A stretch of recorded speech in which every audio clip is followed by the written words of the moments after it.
La monnaie ou l'argent étant le talon des valeurs, sa variation n'est pas directement mesurable. On l'évalue à partir des variations des prix à la consommation de biens et services, mesurés à quantité et qualités égales. Il nous arrive parfois de perdre le pouvoir d'acquérir certains de ces biens et services malgré nos avoirs. Monsieur Serge Mboyo de l'Université technologique Bel Campus nous explique ce phénomène.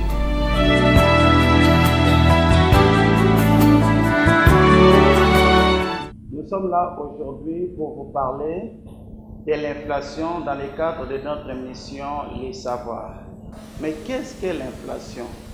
L'inflation, c'est la hausse généralisée des prix sur les marchés de consommation des biens et services. Alors, une fois qu'on comprend la chose de cette manière-là, il est aisé de dire que l'inflation, c'est aussi la manière de comprendre que c'est la perte du pouvoir d'achat de la monnaie qu'on dispose par rapport à un certain nombre de biens qu'on désire acquérir. Donc, l'inflation, c'est la perte de la valeur des monnaies qu'on dispose par rapport au prix sur les marchés. Alors, une fois qu'on comprend comme ça, nous devons d'abord mettre l'accent sur certains aspects. Quand nous parlons de la hausse des prix généralisés, sur la définition de l'inflation, il faut retenir qu'il doit y avoir au moins 4 caractéristiques qui doivent exister avant de parler de l'inflation. Parmi ces caractéristiques, nous allons parler que cette hausse doit être d'abord grave. Grave, c'est par rapport au degré de pourcentage de l'inflation. Deuxième caractéristique, c'est cette hausse doit être générale. Générale, ça veut dire que ça doit impliquer un certain nombre de biens. On ne doit pas se focaliser sur un certain nombre de biens au détriment des autres. Non, ça ne doit pas être sectoriel. La hausse doit être généralisée sur un ensemble de biens. C'est alors qu'on parlera de l'inflation. La troisième caractéristique que nous devons soulever, cette hausse généralisée des prix doit être durable dans le temps. On ne doit pas dire, bon, la hausse a duré 2 jours, 3 jours, et puis on va crier à l'inflation. Non, cette hausse doit perdurer un peu dans le temps, c'est alors qu'on parlerait de l'inflation. Et enfin, la quatrième caractéristique, cette hausse doit être aussi structurelle. Structurelle, ça veut dire qu'elle touche même les équilibres macroéconomiques fondamentaux d'un pays. On doit sentir que les structures, ce qui forme la force d'une économie, et toucher les équilibres fondamentaux, la monnaie, les budgets, les marchés de consommation de biens. Donc, il y a ces mouvements-là qui touchent cet ensemble, c'est alors qu'on parlerait de l'inflation parce que les structures économiques ou les fondamentaux de l'économie sont touchés par cette hausse généralisée. Mais quelles sont les causes de l'inflation? Pour qu'il y ait inflation, nécessairement, il y a des éléments qui provoquent cette situation de hausse généralisée des prix. Comme première cause, les coûts de production. Là, on parle de l'inflation induite par les coûts. Les coûts de production. Vous savez, lorsque vous avez un bien sur les marchés, c'est que ce bien a été fabriqué. Et si ce bien a été fabriqué, c'est parce qu'il y a eu tout un ensemble des intrants qui ont concouru à l'élaboration ou à la production d'un bien. Alors, tout ce qui concourt, les intrants, les matières premières, les main-d'œuvre, tout ça, c'est ce qu'on appelle les coûts de production. Maintenant, quand est-ce que les coûts peuvent alors induire ou bien créer l'inflation? On pourrait bien donner, si les coûts de production coûtaient X montant et qu'après un certain temps, ce n'est plus X montant maintenant, c'est Y montant dans le sens de l'augmentation. Si les coûts de production augmentent, alors forcément, les producteurs sont obligés d'élever aussi son prix de vente. Et une fois le prix de vente élevé, c'est alors qu'on va assister à la hausse du prix de ces biens-là. Lorsqu'il y a la hausse de l'énergie, que ce soit le carburant, l'électricité, l'eau, cela permettent ou cela influe négativement sur les prix de tous les biens sur le marché. Majorité des biens, bien sûr. Donc, parce que tous ces biens ont besoin de l'électricité, de l'énergie pour être fabriqués. Donc là, nous allons parler de l'inflation induite par les coûts. Parce que ce sont les coûts, par exemple le coût de l'énergie, qui a occasionné que l'ensemble ou un panier de biens puisse augmenter en termes de prix. Donc, c'est ce qu'on comprend par inflation induite par les coûts. La cause structurelle, là, on parle de l'inflation structurelle, c'est-à-dire due au changement intervenu dans les structures économiques même d'une nation. On parlerait par exemple lorsque l'État se décide par exemple d'augmenter les salaires des fonctionnaires, alors sur les marchés, on assistera, surtout dans notre pays, c'est ce qui se passe souvent, lorsqu'on attend, les fonctionnaires ont eu l'augmentation de leur salaire, même les marchés ont tendance à augmenter les prix parce que tout le monde veut gagner plus. Même les entreprises du secteur privé ont tendance à suivre parce qu'on va déclarer, il y aura des réclamations pour dire le secteur X a augmenté les salaires, alors nous aussi nous devons aspirer à l'augmentation et ça sera le cas et ainsi de suite, la hausse va se généraliser sur l'ensemble du marché. Donc là, on parlera de l'inflation induite par les structures économiques. Nous parlerons aussi de l'inflation induite par la monnaie. Là, on pense que c'est toujours la monnaie qui est à la base de l'inflation. Non, mais la monnaie aussi peut provoquer l'inflation. Ça, c'est simple. Nous allons écrire cette équation comme ça. Les flux monétaire est supérieur au flux réel. Les flux réels, c'est la manière dont les flux réels, nous disions, c'est l'offre des biens et services sur les marchés. Mais lorsqu'on constate ce déséquilibre et que les flux monétaires, la masse monétaire en circulation est supérieure au flux réel, c'est-à-dire à l'offre des services et des biens sur les marchés, on assistera à une inflation. Ça, c'est ce que les économistes appellent la loi de l'offre et de la demande. Ça veut simplement dire quoi? Ça veut simplement dire que vous, en tant qu'individu, vous disposez plus d'argent que les biens que vous pouvez vous procurer. Alors, dans ce cas, la tendance sera quoi? Les biens aura tendance à augmenter en termes de prix pour essayer d'égaler les flux monétaires. Dans ce cas-là, on parlera de l'inflation induite par la monnaie. Donc, dans ce cas, la monnaie devient la cause de l'inflation parce que les gens détiennent plus de liquidités que des biens et services qu'ils peuvent acquérir sur les marchés. Il y a aussi l'inflation induite par la demande. En fait, c'est la même chose. On constate qu'il y a plus de demandes que l'offre. Dans ce cas-là, c'est automatique. La loi de l'offre et de la demande. La demande de la population, les ménages ont plus besoin des biens et services que les producteurs n'en offrent. Ce que le producteur offre est inférieur à la demande de la population.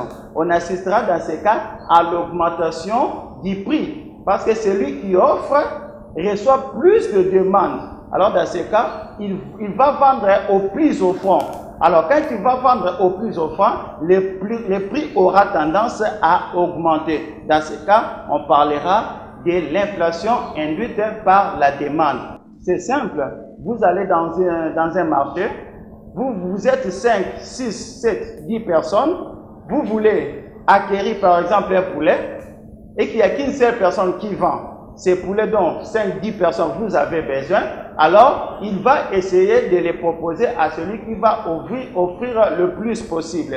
Donc, c'est alors que si ce mouvement se généralise sur un ensemble de biens, s'il y a peu de producteurs et qu'il y a plus de demandes, alors on assistera à une inflation et alors dans ce cas-là, l'inflation est induite par la demande. Le premier élément qui nous permet de mesurer l'inflation pour avoir ce que nous appelons régulièrement ou ce que nous entendons dire les taux d'inflation, nous partons de l'indice des prix. L'indice des prix à la consommation, c'est ce que nous avions appelé indice des prix à la consommation. C'est en fait un panier de biens répertoriés qui constitue la consommation courante des ménages. Il s'agit des biens de consommation finale des ménages qui est très important, consommation finale. Alors, cet ensemble de biens, dans ces paniers-là, on trouve les pains, les biens de consommation quotidienne des ménages qui achètent régulièrement pour survivre. Alors, si on constate que dans cet ensemble, il y a une évolution, soit négative, soit positive, des prix, à l'augmentation, à la diminution, on peut calculer cet écart. Alors ici, nous parlons de l'inflation lorsqu'il y a la hausse, lorsqu'il y a augmentation des prix. Alors l'indice des prix, maintenant, on prend l'ensemble des prix, on trouve la moyenne. Alors c'est ces prix moyens que nous appelons indice des prix à la consommation. Alors donnons un exemple pour comprendre comment à partir de l'indice des prix à la consommation, on arrive à calculer les taux d'inflation pour savoir que s'il y a une inflation, cette inflation a été de telle hauteur. Prenons ici, nous sommes au temps 1 et que les prix moyens de l'indice des prix à la consommation étaient de 100 et que au temps 2, l'indice, le prix moyen de l'indice des prix à la consommation est passé à 102, nous constatons qu'il y a eu une augmentation. Comme il y a une augmentation, cela nous permet aussi de dégager en termes quantitatifs quelle a été l'auteur de cette inflation ou les degrés de cette inflation. C'est alors que c'est simple, on prendra l'inflation, l'indice des prix à la consommation au temps de 102 moins l'indice de consommation au temps 1, 100, le tout divisé sur 100, c'est ce qui nous permet d'avoir 2%, 2 sur 100. Donc, on dirait que le taux d'inflation est de 2% pour cet exemple-ci. Donc, l'inflation n'est pas une donnée hasardeuse où on peut spéculer pour dire que non, il y a eu inflation. Non, il y a des calculs préalables qui permettent de dégager les degrés de l'inflation qui s'est manifestée, qui a été constatée dans une période donnée. Donc, pour notre exemple, au temps 1, l'indice de prix à la consommation 100, au temps 2, l'indice de consommation 100 est passé de 100 à 102, donc on constate qu'il y a eu un taux d'inflation de 2%. Donc, l'indice de prix à la consommation permet aussi de dégager ou de mesurer les degrés ou de mesurer la quantité de l'inflation qui s'est manifestée. Donc, c'est ça l'économie, c'est la science qui permet de quantifier les phénomènes économiques observés sur le terrain, sur les marchés. Le deuxième élément qui nous permet aussi de mesurer les taux d'inflation ou bien l'influence de l'inflation qui s'est manifestée, c'est ce que nous avons appelé les pouvoirs d'achat. C'est très important les pouvoirs d'achat parce que quand vous disposez de l'argent, votre argent en réalité vous permet d'acquérir un certain nombre de biens que vous voulez en rapport avec votre argent. Mais il se pose un problème, c'est ce que nous appelons les pouvoirs d'achat. C'est la capacité qu'a votre argent à vous procurer un certain nombre de biens. Bien sûr, c'est limité par rapport à la quantité de la monnaie que vous disposez. Vous ne pouvez pas tout acquérir, mais vous allez acquérir les biens en rapport avec votre monnaie. C'est là où intervient la notion du temps. Lorsqu'il y a inflation, il faut tenir compte du temps. Parce que l'argent que vous disposez aujourd'hui, la quantité que vous disposez aujourd'hui n'aura pas la même valeur 2 jours, 4 jours, une semaine, un certain temps après. Pourquoi? Parce que s'il y a l'inflation, votre argent, vous allez garder la même quantité, mais en termes de valeur, c'est-à-dire les biens que votre argent pouvait vous procurer en un temps T, ne sera plus les mêmes à un temps X par exemple. Donc nous allons illustrer ça par un autre exemple pour voir comment on peut arriver à perdre la valeur de sa monnaie pendant un certain nombre de temps s'il y a l'inflation. Nous allons toujours partir de notre tableau pour avoir un exemple concret sur les pouvoirs d'achat. Nous donnons un exemple, supposons au temps 1 du jour, vous aviez par exemple 10 000 francs congolais. Et que par rapport à vos 10 000 francs congolais, vous pouviez acheter un certain nombre de biens dont la valeur est de 10 000 francs congolais. Ça, c'est au temps 1. Mais supposez qu'après un certain temps, ce qui est notre temps 2, on trouve que il y a eu une manifestation de l'inflation. Et que cette inflation est par exemple, le taux d'inflation est par exemple de 5%. Pendant le temps qui sépare le temps 1 au temps 2, on a constaté qu'il y a eu un taux d'inflation de 5%. Qu'est-ce qui va arriver avec les 10 000 que vous détenez? Au temps 1, vous pouvez vous procurer des biens qui équivalaient à 10 000 francs. Mais au temps 2, comme il s'est manifesté un taux d'inflation de 5%, sachez que votre 10 000 ne pourra plus vous procurer l'ensemble des biens que vous auriez pu vous procurer au temps 1, simplement parce qu'il y a eu inflation. Comment nous allons constater ça au temps 2?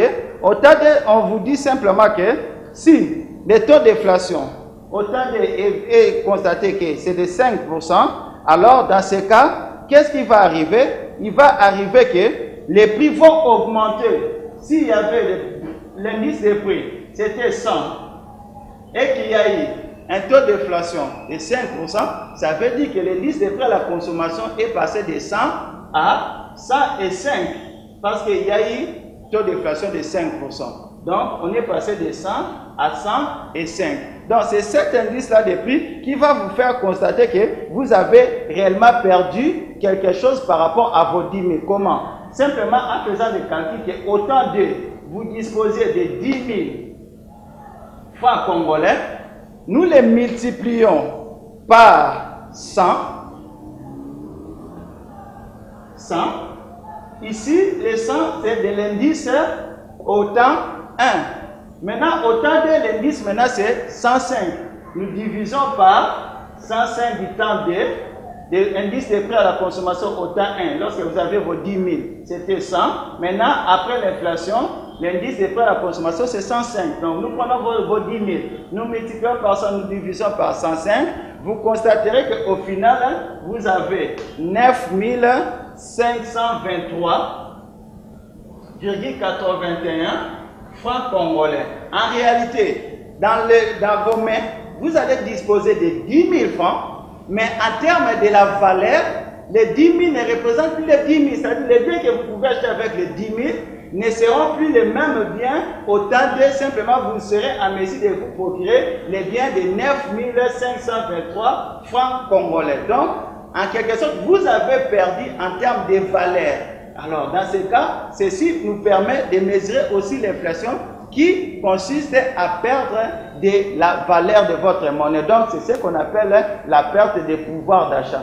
C'est donc, vous pouvez vous procurer avec les 10 000, après un certain nombre de temps, s'il y a une inflation, vous ne serez pas à mesure. En réalité, vous disposerez dans vos mains de 10 000, mais qui en réalité ne valent que 9 523. Voilà quelques éléments qui permettent de mesurer l'inflation.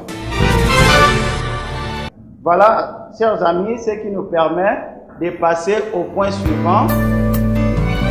Certainement, plusieurs questions restent posées. Quels sont les types d'inflation? Quelles sont les conséquences de l'inflation sur l'économie d'un pays ou sur sa population? Comment réguler ou maîtriser l'inflation? Est-ce que l'injection de billets à valeur faciale élevée peut entraîner l'inflation? Soyez-en rassurés, M. Serge Mboyo, licencié en économie, dans la deuxième partie de cette émission, a bien répondu à toutes ces préoccupations.